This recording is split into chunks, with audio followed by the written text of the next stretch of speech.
Good morning mga kalapatids. Kwento ko lang yung pinanalo ng aking ibon na si Mr. 5 Minutes.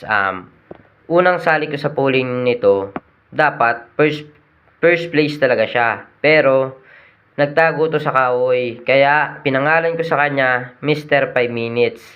Pero sumunod na laban, nasungkit ko yung third place. Ang bitaw nun is Sorsogon City. Nanalo ako nun. And sumunod na training with pooling is Erosin Sorsogon. Nasungkit ko dun yung second place pooling winner is Smash Race 636 speed nun. And pagdating naman ng Matnog Sorsogon, panalo din ako nun. Third place ulit ng pooling.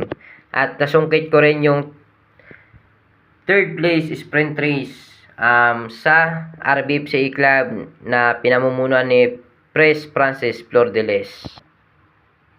And pakatapos, nanalo din to sa pooling sa Sharp kay Pres Miller.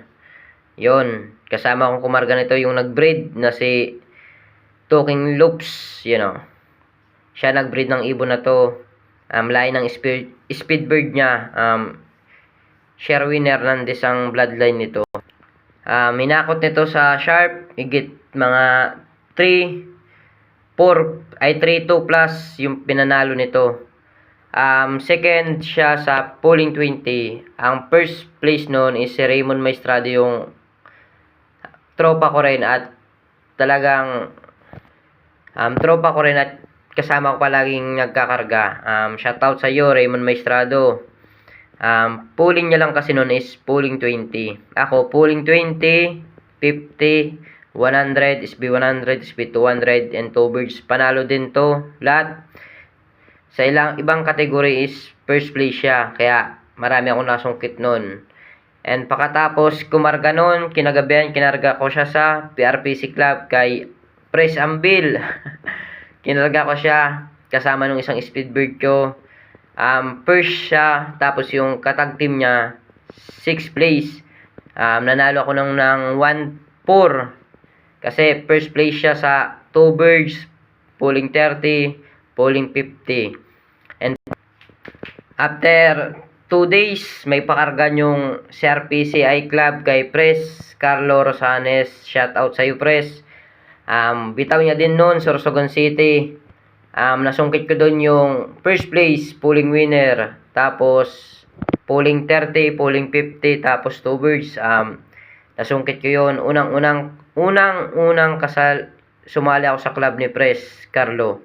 At yun nga, kinongrats niya ako dahil unang sali pa lang daw niya is unang sali ko pa lang daw is nanalo na ako. And shoutout sa iyo, Pres. Maraming salamat sa iyo. And pakatapos, binalik ko na naman sa PRPC Club. Panalo ulit. Marami din tong pinalalo talaga sa PRPC.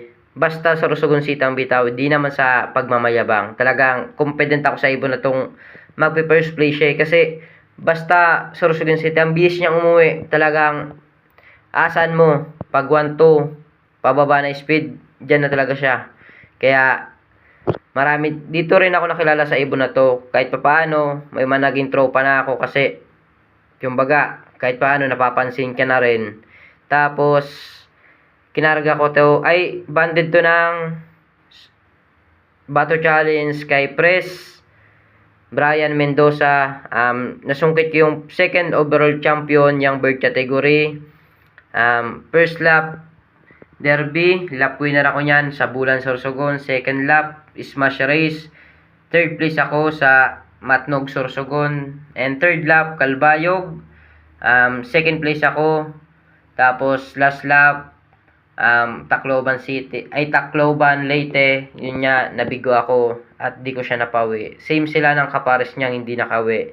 Pero ganun pa man, higit 22k pinanalo ko nito. Kaya maraming salamat sa nag-breed nito. Shout out, Talking Loops. Sana mabigyan pa tayo ng maraming achievement na mga breed mo. Tapos ito yung kasama niyang breed niya rin, Yun lang ang kwento nito. Yun lang. Bye.